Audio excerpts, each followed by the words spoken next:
Okul ati boyer Won-Nyaci te Lango Foundation otusho nying ambassador Dickson Ogwang Okul chalo ngado lanyo kuir pi beru Won-Nyaci yer nyen pile yuwang mzeyu samudure be adogi yera mana mo chwalu wako chawa bichele dake kapar meidi woro karne chimne kom jo tutumia mia bire wire mo choye lao kakan jo tutumia mia chele pier yewe bichele mia rie pier ngwen ya bichele obolo kuire ka ambassador Dickson Ogwang Okul tunungu kuir tutumia pier biru ya bichele mia deka biro merom kere pachende pier bichele nonom Dr. Richard Namdo nungu kuir pa tutumia pier dekwe chele mia bongwani pier yo merome pachende pier yo eka Benjamin Okitu nungu kuir tutumia paru ya rio mia bicha paru ya deg rom kere pachende par kun Dr. Dan Okelo nungu kuir tutumia ngwen mia bori pier dekwe ngwen merome pachende ngwen kun kuir balo nuti mia bichele pier biru ya bichele rom kere pachende bichele won kom mametia boyo yere te Lango Foundation kanol dano piru dwen bini yaro nying ambassador Dickson Ogwang Okul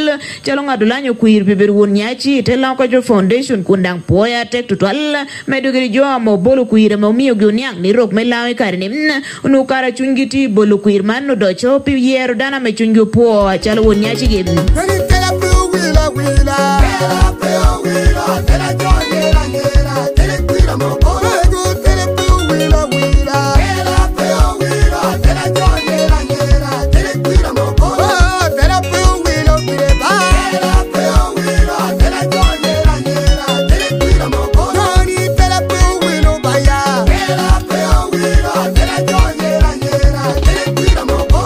Chol ambassador Dickson Ogwang Okul yunge lanyo kuir manu kumni marum eno kumni tela mer ni pay mita yeta chae kire dagere bed ni marum jotie beru katu kire kopa polie pienen e karo ameu ba eni yo nye karo me kokong dogda ba eni yo beru kire gumi ikom karo mer ni abeman eno kumni miru bed gutuan guma dit bod la meti kare chel kire gamente mena remo egda to riemo chano ko ilao kakan ni be nyayo lo nyo boto tedera beti laum Ogwang Okul ko ni maro tini ni ubinirang kuongeo ko iya bila Lango Foundation na metete bae tunga mzeyu samudure bi kundang ti were mago bala wirwode me acholi ame moko bino mere me moko chadeni kuere mere ni akome wegdo ite chakutishuka tira chalo Won-Nyaci Lango Foundation wano bino yero Won-Nyaci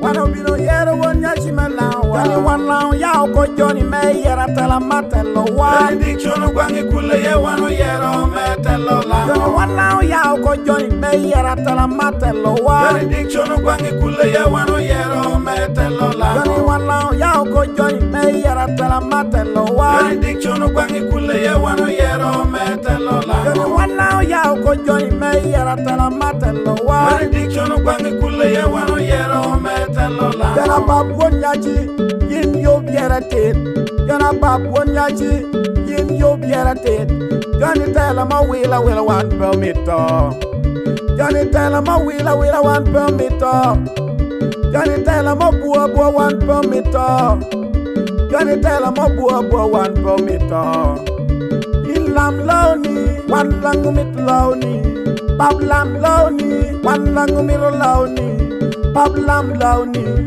In lam winyuni Bab lam lawni In lam winyuni Johnny gen wati komi yin Johnny lawni no gumti Johnny gen wati komi yin Johnny lawni no gumti Johnny gen wati komi yin Johnny lawni no gumti Johnny wan langi wano mitu bolu kwiritit Johnny wan langi wano mitu bolu kwiritit Johnny wano tedero wano mitu bolu kwiritit Johnny wano tedero wano mitu bolu kwiritit Kana tala yamu kama pola ubo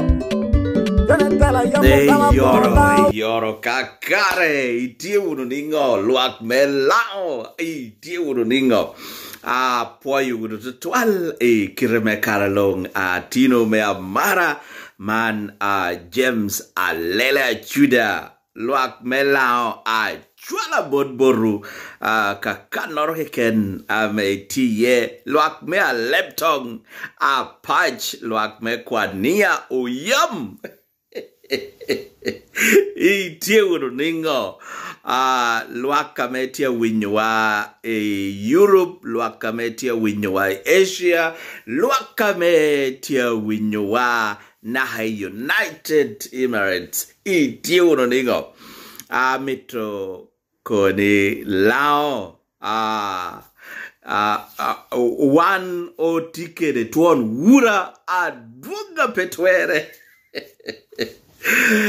Lao Tiehobedo kede doka another historical election mayero Won-Nyaci okene doka nyinere iyi lao petie rokore Uganda ame twero piem kede lao peti rokore Uganda ame tek ame lo lao Jori tiata mani lao do tumuko.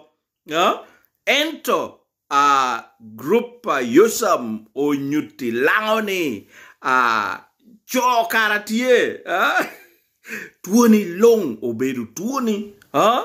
So wano winyu ni yera nua beda pe. Wano winyu ni unua puodo jo. Eto ginue no peoti mera karachiel.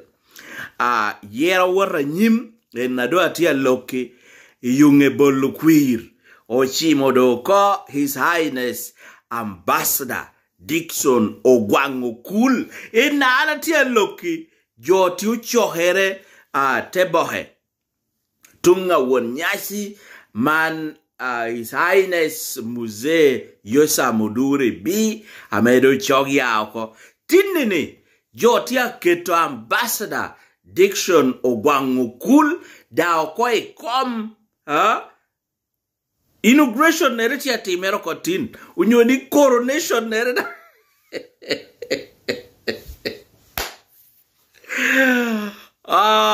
Luag melao movies melao yobape. I can't wait to see the next movie ame abino. So Mano nyutiwa yerani unyutiwa jammi arama deko nywa ngwena papat ilao.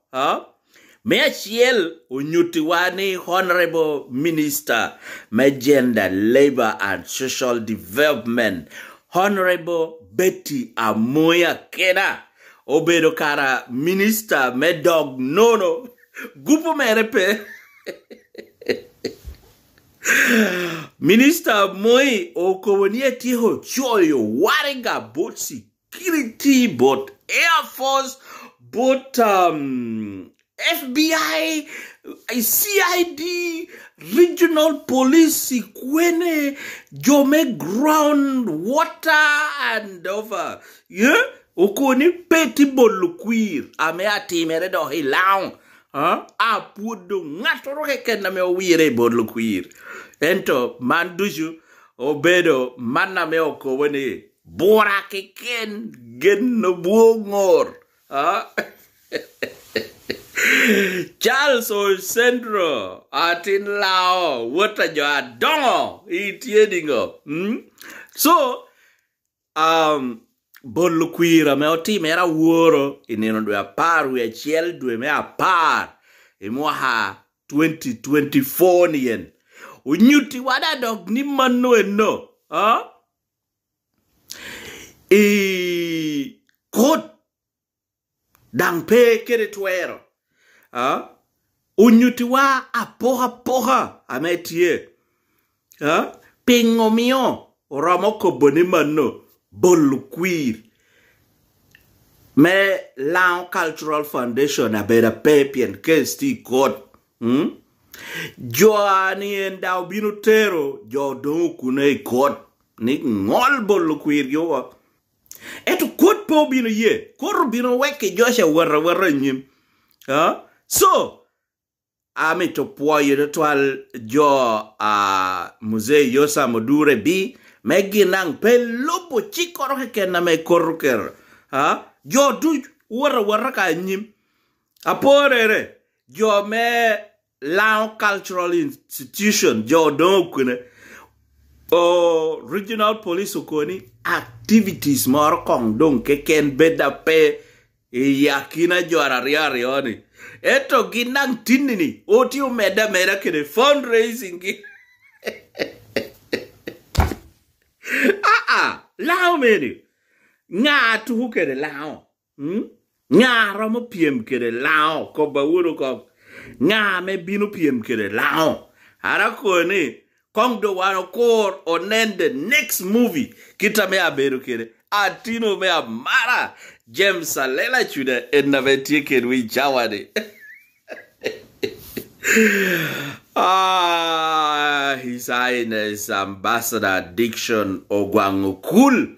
Wano kobukani congratulations. Abedo neno social media. Abedo neno networks pulla papat. Jotia me achwalo ka. Poikeken congratulations. Luaka meti lao. Amituni bolukwir ameoti mereni. Miro yeng grupo do kune tutual. Miro yeng ye lao. Dange nana kopi na ha ngol kop. Atama uyeti ame obale podogo. Pien, turn up mejo me worry bolukwir. I did not even expect it. Kari ana lela chunadi. Ento, inenu uru kong luhi turn up. Ame obera tie bolukwir. Eka Ambassador Dickson Ogwang Okul. Tela nyukwir. Kere jo tutumia piera biro wia bichiel. Imia dek keda bichiel. Ameka o loho tin chora te duoki percentage.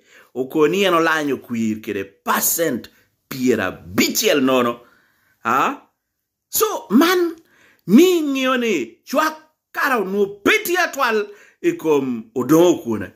Unyoni odongo kune dang ti chwak. Ambassador Dickson Ogwang Okul ta ti chwak. Amando ending uningo. Miro dong. Ngoa me wan lao team. Chaki chawade. Ngoa do miro team unu. Yeah? Ngoa do miro team unu. Wuni neno unu bolu kwir. Ame o team erani. Pe manuke ken. Dr. Richard Nam. O wado dang kwir. Tutumia piera de kuya chiel. Imia bongwen kere piera riono no. So, ineno ko luki jo ame o turning up i bolu kwiri ene. Ame kao no jo po beri luoro. Ni apudo jo. Pie ania me o tebo winyer. So, nyuti luak me lao long karo nwa wori bolu kwiri. Pe mano eken. Kon Benjamin Oki nwo kwiri. Tutumia par wiario. Imia bit apara dek. Wuni neno wono dang Dr. Dan Okelo. Dr. Dan Okelo. Eni kome da onu kwir. Tutumia ngwen. Mia boro. Kede piera dek. We are ngwen. So, man yurode Dr. Dan Okelo. Ena me omaho golo. Karika me jo ti chukulcha ukowini ena yo choho. En ko bino choho da ite. Ite yera gia me otia luogo ni rebels chadi en. Dr. Dan Okelo. Ena me obino choho. So, ame kauno donga kobe kwan. Manu donga kowini en nutika kwene. So, manu ana wiki ungolo. Now, Luaka meti lao. Case poti nyim kot. Enta tia geno ni na hichawane. Wia ngol kop tia me uchungo. Kira ngo adwe ngol le kopi. Yin kono. Amitiko yin de beda ngol kop. Yakina grupa rioni. So, ibiru winyuru. Ni ngol kopu kono ka ni grupa Lao Cultural Foundation. Grupa erepe. Kot pe romo chung. So, iromo do pe nyuini. Kun man obedo group ameo chao. Tekwaro. Melao. Ao teko bodi petie. Ende mi akobi wunibo. An pa mirangol kop. An pe mirangol kopa. Twala kada chiel. Angol kop kanidana me ogo a leg na hineko.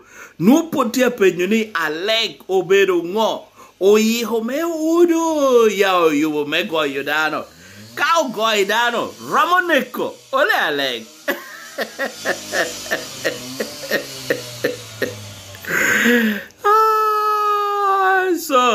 Loak belao copy and tek.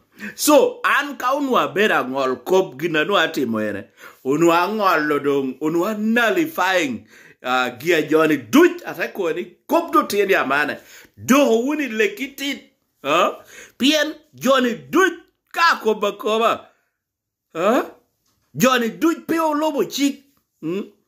Pien kawano duoho giu don kune gicha. Wuni binu nuogone. Johnny obino not take arachiel. Udon kune obino koni endwe duogo ko ite yosam. Ami unu miro ko dong do.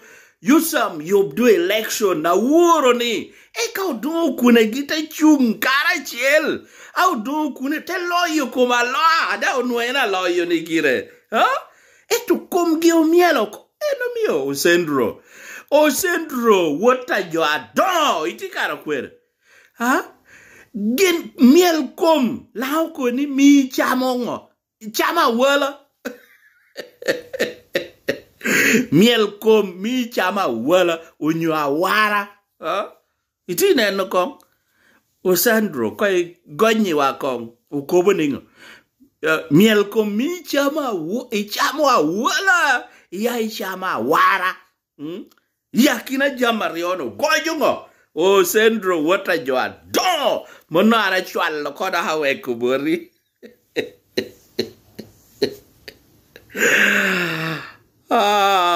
Loak mela anatia koro kongdo neno the next movie kita me akatokere atia kura me pelare pengi release date era bera wena meneno doki Engineer Moses or Michael Odon Kune versus Ambassador Dickson Ogwang Okul. Ikopete kwaro melao. That will be the next movie. Awotingo, atumningo. Now, a man knew who know me the case ni tagmo. John Arioni do ko tag dom pien gin do yero ga yera. Johnny do yera dangi numbers romo moro lao du bolo kuirere moro jo para bich ke kene no bolo kuirere ngado abedo legitimate ngado tikere twer ka jo kere tia kodi o gazetting do kunoko pedo karo do kune ame kongeno obolo kuirere ame o gazetting yusam okonikor yusam da enna porobedo Won-Nyaci na chawani melao Inera mando goro which minister me gender pien o peiro muketo engineer do kunoko e gazette ame yusam put obedo Won-Nyaci pero no miro o di gazetting Yusam ena puro bedo Won-Nyaci na haero don kune come de Yusam ena puro bedo Won-Nyaci na hichawane so amenyuti gazetting o don kune tuda obedo peho iti neno uno kong kita me case me la out ya ke tag do take oro jo bolo kuira woro lohi jo mielo na hodiko so yom ye tie wang ye dang tie so jo do kune wuna onweti kopa me ti kuonguna kwa ni peti bolo kuira la do atimere lao ero josha da meda woro kwa nyim now kaini dog chien ibiru ngune muze yosa modure bi obinu geno engineer odon kune ni ateni riek we ha mi bin bedi la ngera me odong lao ento odon kure te bino te ta me mir do hene gwe yosa moko so ete nyuti lao ni oramo chako te kwaro kitoro ke ken dai ja moro ke ken me aman utimu do ngo we hodo laubet kede Won-Nyaci ari onyo adek kita me chawa ni do tikere ento wan winyo ni na ana tia copy jo tia keto dong ambassador Dickson Ogwang Okul okoi kom Mzee Yusa Mudure B tia metia ngule lao koi chawane.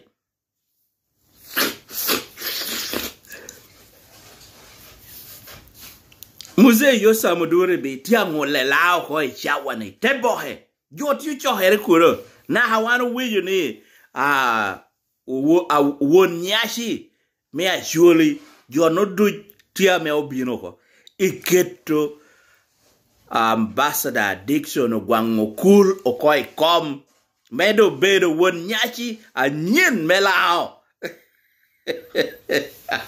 Kada man nudo weho odo kune kwene coronation gitida abino inino dwe rio. So watch out for the next movie alao kitame abedo kere. Kumtia tegba atino me amara James alela chudaen. Ole mielkom.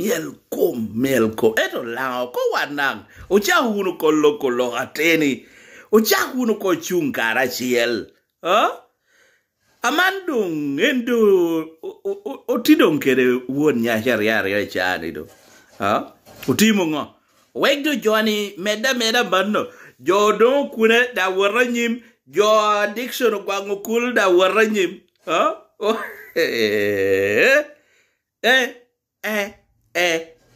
Rokene ya tuero lao. Rokene ya chal kere lao.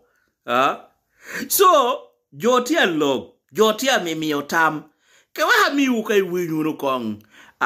Log kame DJ Cool. Nene ntia laro kere jokene Radio Unity kano. Eka ota duo uno. Apoa yunu tutual. Anatino mea mara James. Arano. Ya, pira kena. Abirne no ni mono. Program modo ko binu katu kede. Endo ngamandong balo te kwaro ko. Balo te kwa me la ko do dusha. Kendina me eno chako choyo ni Lao Cultural Institution. Yurni modo dan ngatu morke ken kawala do choyo lao mere dang.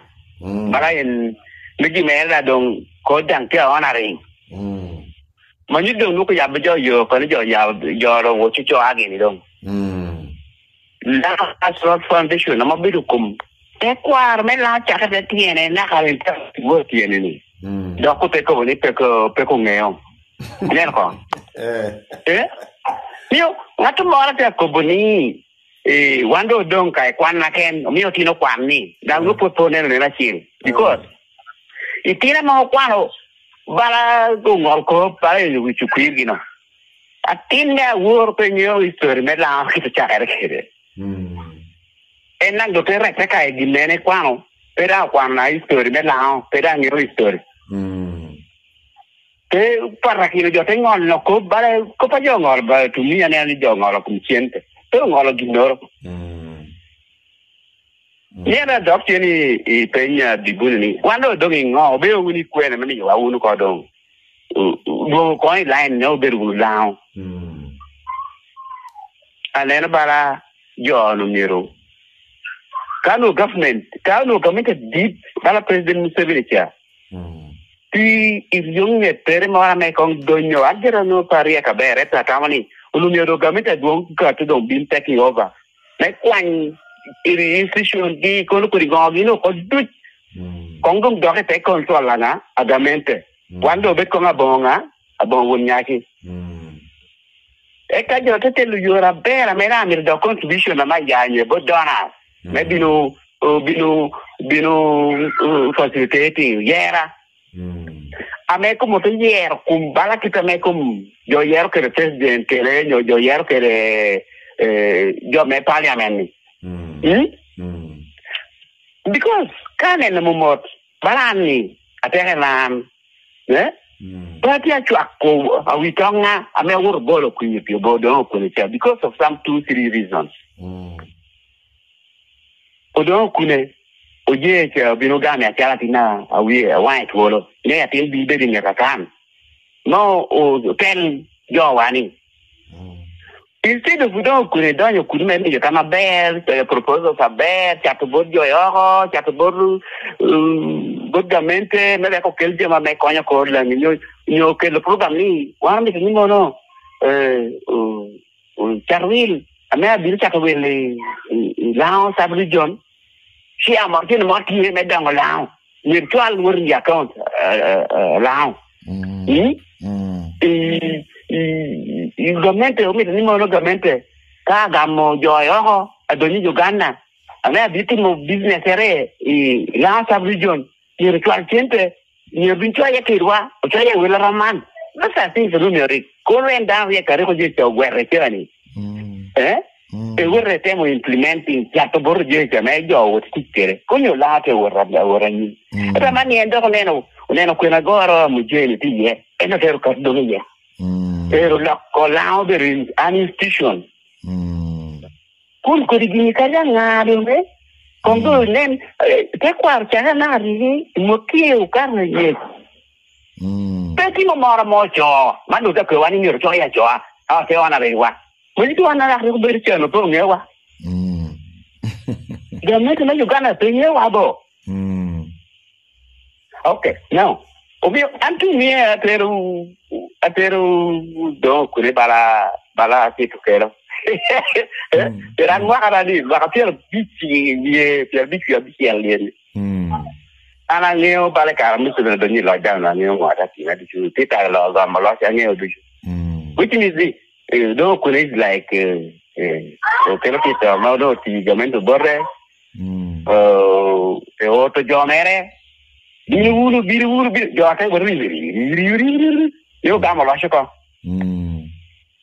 do nga mani musebe fe bilu fe donye ri ke la ya do wara which means the ergo kueran should not be happy ni de tema yo solamente no te ga gamo na te cham da la re musebe ti tien na to mara bala musebe ti tien na binu te te na no kere donc même you harmonize le mi ko do ko karachiel no mi regamente katu been taking over the control over take qua right now lung ka do ko take qua da do pe we ka li le ngi ma ko tie put pe down ticket de Won-Nyaci because even doc chen gi no te wo po yo Won-Nyaci I don't use some clear to you ni o cha hari kwele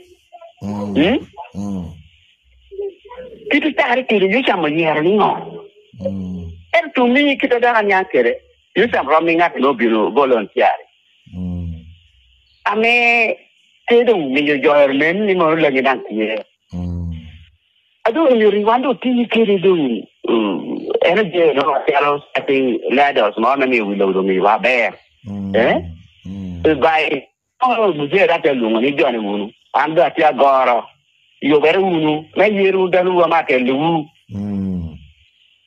ada ko ba bere to en mana te wari ni te mu gedo ko para riga no ti lum jam kan wari ono riet amena gerno na jira ni re na nyere ko de ha mere mare ti kere no eli meno e chung na bere to bio muje kitine che do ti abera anare con chunya bero ngollo ko mi cado premi to ginu ya rieni gugu banda di je ya ko ni e wa road map ya ti moningo o fiti no procedure ber amena che choyo bero merda yo ti sa Won-Nyaci yo che no long na che choyo chwallo te dammo gi ado che chwallo gi de bitu ku yur bilu ku yur bilu